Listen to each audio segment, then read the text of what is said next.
Bapa dan Putra dan Roh Kudus. Amin. Tuhan Allah Bapa yang penuh kasih, kami bersyukur untuk segala berkat-Mu yang senantiasa Engkau limpahkan kepada kami. Dan pada siang hari ini kami hendak bersama-sama merenungkan tema Tahun Keluarga yang diangkat oleh keuskupan kami, Keuskupan Agung Palembang. Dan juga kami hendak belajar bersama Bunda Maria yang Engkau berikan kepada kami sebagai Bunda Penolong yang abadi. Sertailah kami Tuhan dalam seluruh acara kami ini dari awal hingga akhir nanti. Terpujilah nama-Mu Tuhan kini dan sepanjang segala masa. Amin. Dalam nama Bapa dan Putra dan Roh Kudus. Amin. Bunda Allah, hiburlah dan bantulah kami. Pemirsa terkasih dalam Kristus, selamat sore dan selamat berjumpa kembali bersama saya Teresia Ari Soekarno SAG. Dan kali ini tema yang akan kita bahas tentang Bunda Maria, Bunda Penolong Abadi.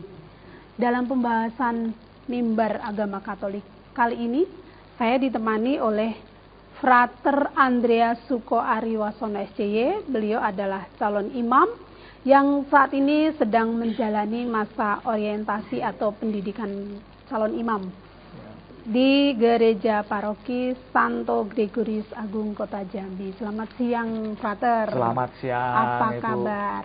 Puji Tuhan, baik, luar biasa. Luar biasa, amin. Amin. Ya, Frater, berkaitan dengan tema kita hari ini adalah Bunda Maria, Bunda Penolong Abadi. Ya. Kemudian di bulan Oktober ini, di bulan Rosario, dan tahun 2024 ini juga oleh Keuskupan Agung Palembang dijadikan sebagai tahun keluarga. Sebagai pertanyaan, Frater, apa yang melatar belakangi sehingga tahun 2024 ini dijadikan sebagai tahun keluarga? Kemudian apa yang menjadi tema besar dari tahun keluarga 2024 ini? Silakan, monggo. Baik, terima kasih Ibu. Kalau kita berbicara soal tahun keluarga, ini tidak bisa lepas dari Ardas, Arah Dasar Keuskupan Agung Palembang, yang sudah mulai diberlakukan sejak tahun 2022 seperti itu.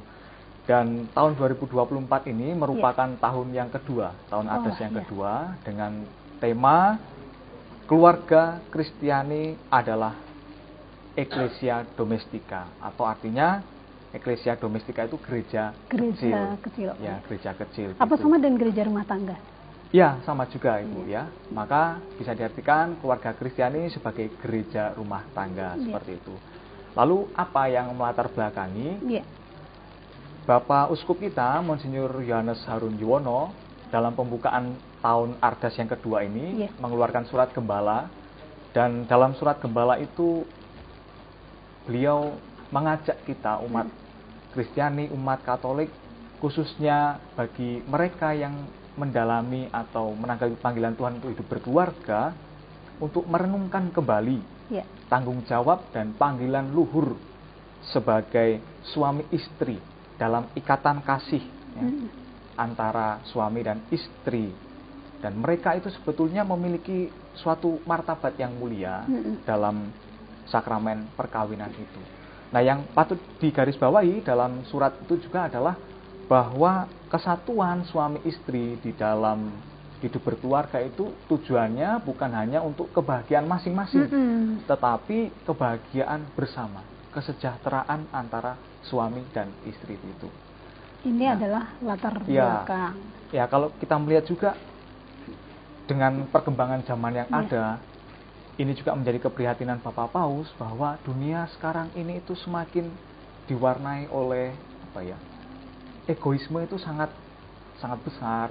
Sikap individualisme itu juga semakin besar. Nah, sikap-sikap seperti itu pastinya juga bisa terjadi di dalam hidup berkeluarga. Maka penting sekali untuk kembali menumbuhkan komitmen bersama yang sudah dibangun sejak mereka memutuskan atau mengikat janji dalam perkawinan yang suci. Iya, luar biasa. Bapak Frater telah menyampaikan tema tahun keluarga tahun 2024 adalah keluarga Kristiani sebagai Ecclesia Domestica atau gereja rumah tangga. Nah, sebagai pertanyaan sebenarnya apa maksud dari tema tersebut? Ya, kalau kita bicara soal maksud dari tema itu, kita bisa melihat beberapa dokumen gereja yang memang secara khusus menyebutkan atau memunculkan istilah Ecclesia Domestica itu, atau gereja rumah tangga. Misalnya nanti bisa dilihat dalam dokumen Konsili Vatikan kedua, secara khusus Lumen Gentium, artikel ke-11 atau nomor 11, atau juga dalam anjuran apostolik yang dikeluarkan oleh Bapak Paus Yohanes Paulus II, yaitu Familiaris Consortio, artikel 21. Di sana secara khusus juga dipakai istilah Ecclesia Domestica atau gereja rumah tangga, gitu ya. Nah, keluarga sebagai Ecclesia Domestica itu mau mengungkapkan bahwa keluarga menjadi suatu gambaran yang hidup dan perwujudan yang nyata dari misteri cinta kasih antara Bapa, Putra, dan Roh Kudus, gitu ya. Maka juga dalam dokumen itu, dalam Familiaris Consortio nomor 49, kemudian dikatakan keluarga menjadi perwujudan dari gereja yang terkecil. Ya. Keluarga Katolik adalah persekutuan pribadi-pribadi, satu persekutuan dan citra Bapa dan Putra dan Roh Kudus itu. Maka kemudian saya melihat bahwa ada beberapa hal yang perlu digarisbawahi, juga yang sudah dituliskan di sini ya, dalam arah dasar keuskupan, begitu. Keluarga merupakan pusat iman yang hidup. Ya. Keluarga adalah tempat pertama iman kekatolikan itu diwartakan, dan sekolah pertama tentang doa, tentang cinta kasih, tentang kebijakan dan keutamaan Kristiani lainnya seperti itu. Nah, maka di sini orang tua lah yang menjadi pewarta iman pertama bagi anak-anak mereka, ya. Lalu yang kedua adalah tadi saya katakan orang tua menjadi orang pertama yang berperan berperan sentral terhadap anak-anak mereka, terhadap pendidikan iman mereka, ya. Maka keluarga adalah tempat pertama anak-anak menerima pewartaan tentang Yesus Kristus, tentang iman, begitu ya. Di situ gereja atau keluarga menjadi satu sekolah untuk membina keutamaan manusiawi seperti itu. Luar biasa. Nah, ini adalah keluarga Kristiani sebagai gereja rumah tangga, Ecclesia Domestica. Kemudian, Frater, apa makna dari tema hari ini? Kita membahas juga tentang Bunda Maria sebagai Bunda Penolong Abadi. Kenapa kok tema itu yang ingin disampaikan? Baik. Tentu sangat berkaitan nih sama tahun keluarga. Ya. Tahun keluarga dengan Bunda Maria sebagai Bunda Penolong yang abadi. Juga bulan Oktober itu kan kita dedikasikan ya secara khusus untuk Bunda Maria melalui doa Rosario gitu.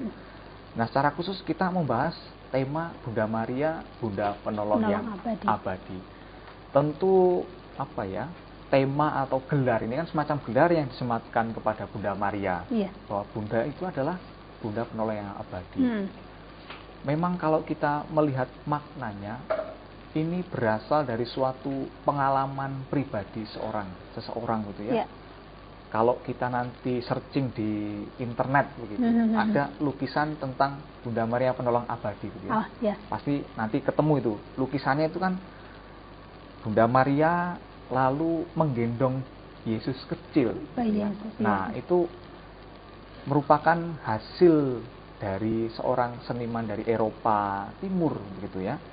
Nah, melalui lukisannya itu dia mau menyampaikan bahwa Yesus yang kecil digendongan Bunda Maria itu digambarkan di sana ketakutan. Sebetulnya itu ketakutan. Nah, ketakutannya karena apa? Karena pada waktu itu dikisahkan gitu ya, pada waktu Yesus bermain gitu, tiba-tiba ada dua malaikat yang menampakkan diri kepada Yesus. Malaikat itu membawa paku, membawa salib, dan alat-alat yang kita ketahui itu digunakan ketika penyaliban Yesus. Ya. Nah, Yesus kecil itu kan tidak tahu maksud atau bahwa malaikat menampakkan sebagai manusia tidak tahu. Maka Yesus berlari kepada Bunda Maria. Dan ketika Bunda Maria melihat Yesus itu lari ketakutan, kemudian Maria mendekap Yesus dengan penuh kasih seperti itu. Nah, dengan lukisan itulah kemudian kita bisa menarik suatu makna bahwa Bunda Maria senantiasa menyertai kita, menolong kita. Sebagaimana Bunda Maria pada waktu itu tidak membiarkan Yesus untuk ketakutan. Bunda Maria mendekap dengan penuh kasih Yesus kecil itu. Gitu. Luar biasa. Kemudian dari tema ini, Frater, kembali kepada tema keluarga, bahwa tahun 2024 tahun keluarga dengan tema keluarga Kristiani sebagai gereja rumah tangga atau Ecclesia Domestika. Sebagai umat Katolik atau keluarga Katolik, sikap dan tindakan apa yang harus dilakukan oleh kita sebagai umat Allah dalam kaitannya dengan tema, kita flashback mundur satu langkah, berkaitan dengan tema tahun keluarga. Umat harus bagaimana? Baik, kalau kita kemudian bertanya apa sih ya sebetulnya yang harus kita usahakan, kita wujudkan sebagai keluarga Kristiani untuk semakin menghidupi tahun keluarga ini. Kita memang tahu ya bahwa tahun keluarga akan ditutup nanti pada bulan November ketika minggu Advent pertama. Tetapi bukan berarti bahwa kita melupakan begitu saja apa yang sudah kita refleksikan bersama sepanjang tahun ini. Tapi itu akan saling terkait satu sama lain. Maka sebagai keluarga Kristiani, hal-hal apa yang perlu diperhatikan? Saya tertarik dengan pesannya Bapak Uskup kita juga ya, bahwa Bapak Uskup mengingatkan kembali keluarga itu dibangun dari pribadi-pribadi yang berbeda, punya latar belakang yang berbeda. Mereka kemudian bersatu. Dan dengan latar belakang yang berbeda itu tentu memiliki masa lalu yang berbeda pula. Nah, itulah yang kemudian diingatkan oleh Bapak Uskup. Pentinglah bagi kita setiap keluarga Kristiani untuk selalu memperbarui diri. Memperbarui diri dalam arti apa? Dalam arti semangat untuk terus terbuka, memberikan diri kepada satu sama lain, kepada pasangannya masing-masing ya. Suami memberikan diri kepada istri, istri memberikan diri kepada suami. Nah, supaya kita bisa saling memberi diri itu, maka perlulah semangat untuk misalnya duduk bersama, berbicara dari hati ke hati, begitu ya. Lalu jangan ragu-ragu untuk bertanya tentang entah keadaan atau mulai dari hal-hal sederhana sampai mungkin nanti hal-hal yang serius kalau ada misalnya begitu ya.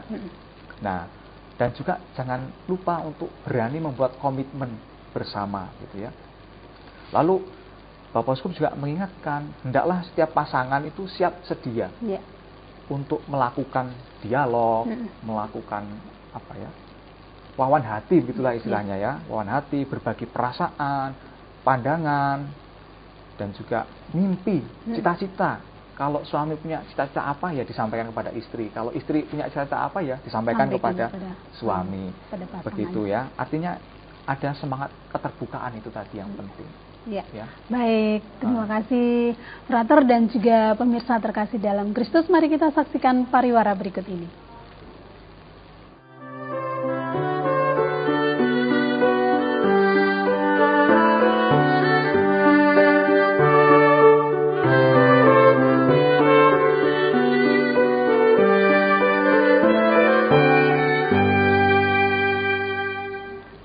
Pemirsa, mari kita lanjutkan perbincangan iman pada siang hari ini. Baik, Frater, sungguh luar biasa dalam kaitannya dengan tema bulan kitab suci, bulan Rosario, dan juga tema tahun keluarga. Kalau bulan kitab suci nasional itu sudah bulan September. Lewat ya. Sudah lewat ya.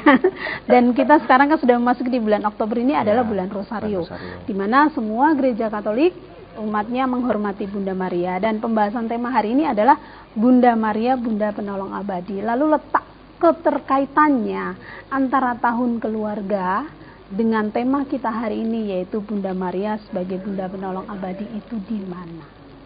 Silakan. Baik. Monggo. Kita flashback lah, atau mungkin kembali mengingat bahwa mengapa sih bulan Oktober itu didedikasikan sebagai bulan Rosario. Iya, betul. Berdoa melalui perantaraan Bunda Maria. Kalau kita ingat sejarahnya ya, sedikit kita singgung ya. Itu kan berangkat dari peristiwa Lepanto namanya. Lepanto itu kan suatu tempat di dataran mana ya? Eropa gitu ya. Yeah.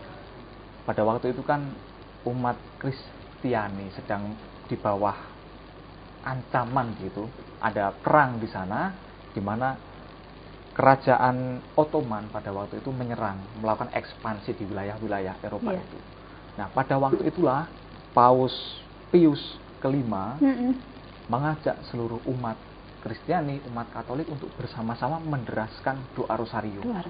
Kita memohon pertolongan Bunda Maria agar umat Kristiani kita semua dapat berjuang melawan ancaman-ancaman tersebut. Dan kita bisa melihat hasilnya bahwa umat Kristiani terlepas dari ancaman-ancaman kerajaan itu sendiri ya.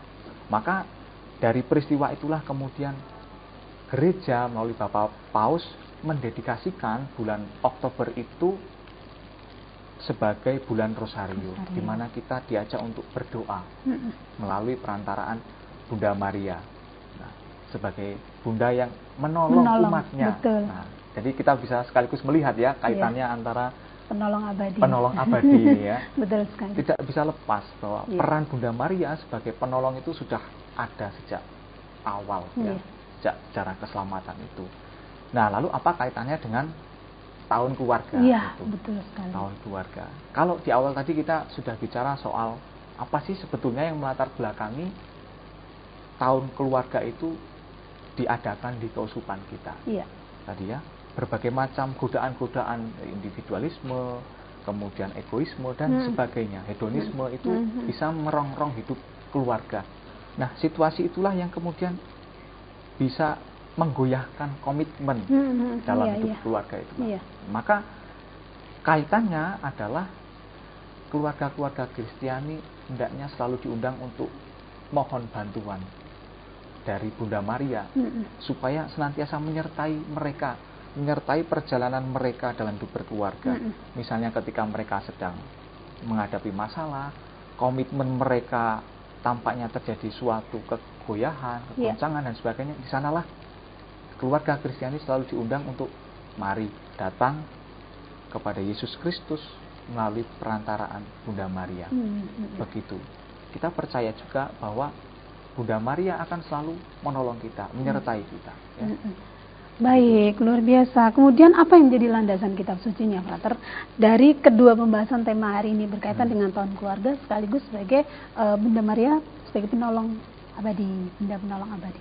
Apa yang menjadi landasan kitab sucinya? Iya, betul. Kitab suci. Yang pertama, landasan kitab suci dari tahun keluarga. Tahun keluarga, iya. Memang tidak secara khusus diambil satu perikopa atau satu kitab atau satu Injil, tetapi tahun keluarga itu diadakan berangkat dari panggilan hidup berkeluarga, panggilan untuk membangun kesatuan antara suami dan istri gitu ya.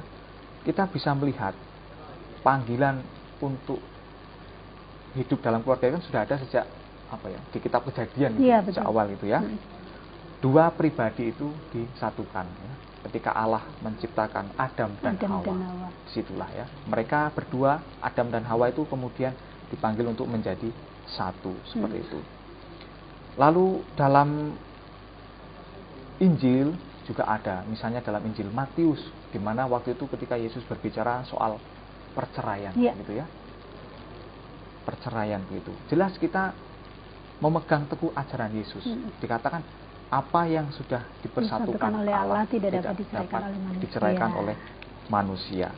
Nah, maka di sini kita bisa melihat dari Kejadian tadi, lalu Injil Matius, bahwa keluarga adalah institusi sosial sebetulnya yang didirikan oleh Allah sendiri. Ya. Allah juga memberkatinya. Ya. Jadi kan prosesnya gitu kan, Allah memberi perintah mereka ya. Lalu Allah memberkati mereka dulu supaya mereka kemudian bisa hidup dalam keluarga. Nah, berkat Allah itulah yang kemudian memampukan mereka untuk membangun hidup rumah tangga.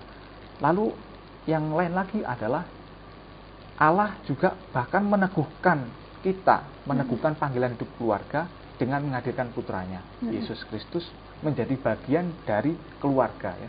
Yesus lahir di tengah-tengah keluarga ya, Maria dan Yosef. Nah, kita bisa melihatnya dalam kisah kelahiran gitu ya. Nah, yang nanti hari Natal nanti akan kita rayakan ya. Lukas bab 1 awal-awal itu kan mengisahkan bagaimana Yesus Putra Allah hadir di dalam keluarga. Nah, kutipan-kutipan kitab suci ini atau kisah-kisah dalam kitab suci ini menjadi paling tidak suatu dasar bahwa panggilan hidup berkeluarga itu juga sungguh-sungguh dikehendaki oleh Allah, panggilan yang sungguh-sungguh juga amat luhur, seperti itu. Nah, itu tahun keluarga ya. Kalau landasan dari tema kita Bunda Maria Penolong yang Abadi, nah, saya juga tidak menemukan secara khusus gitu ya. Tetapi mari kita lihat peran Bunda Maria, ya, peran Bunda Maria yang hadir di dalam pribadi Yesus, gitu. Salah satu contoh yang bisa kita ambil ketika Yesus umur 12 tahun, gitu ya.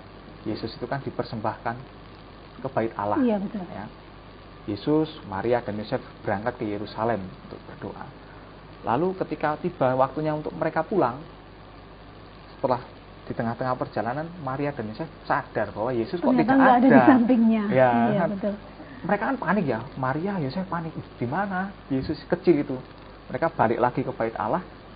Ternyata di sana mereka menjumpai Yesus di bait Allah. Lalu ungkapan Maria ini yang sangat menarik ya. Mana ya? Maria dan Yusuf itu mencari lalu mengatakan, "Nak, kami sungguh-sungguh khawatir, sungguh-sungguh khawatir akan keberadaanmu, maka aku atau kami mencari engkau."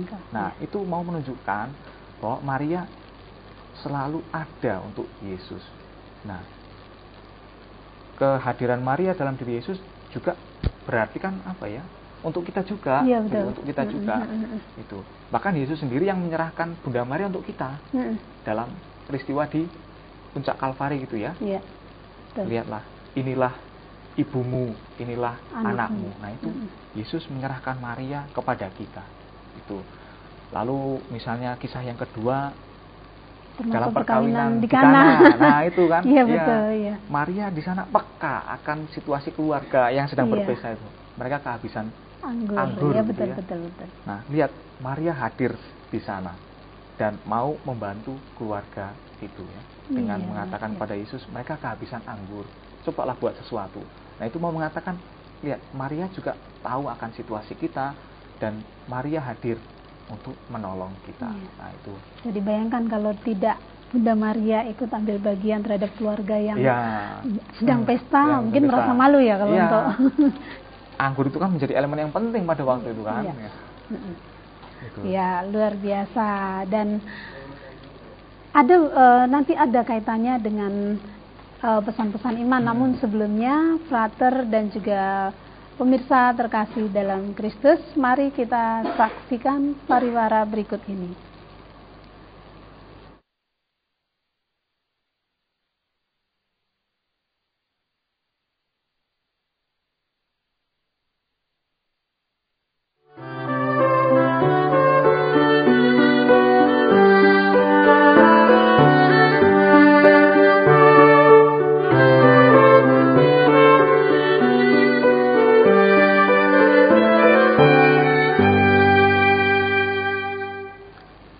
Pemirsa, mari kita lanjutkan perbincangan iman pada siang hari ini. Baik, Frater, mohon dapat menyampaikan apa yang menjadi pesan-pesan iman dalam renungan kita pada sore hari ini. Silakan.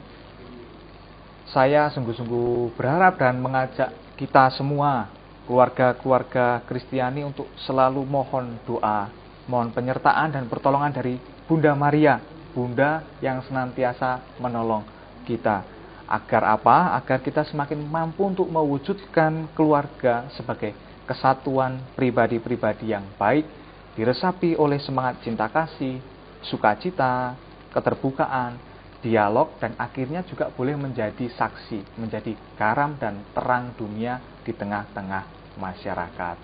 Amin. Terima kasih Frater untuk berkenan bergabung bersama kita dalam Mimbar Agama Katolik pada sore hari ini. Dan pemirsa terkasih dalam Kristus, demikianlah Mimbar Agama Katolik pada sore hari ini. Akhir kata, saya Teresia Ari Sukarni SAG mengucapkan terima kasih, selamat sore dan Tuhan memberkati.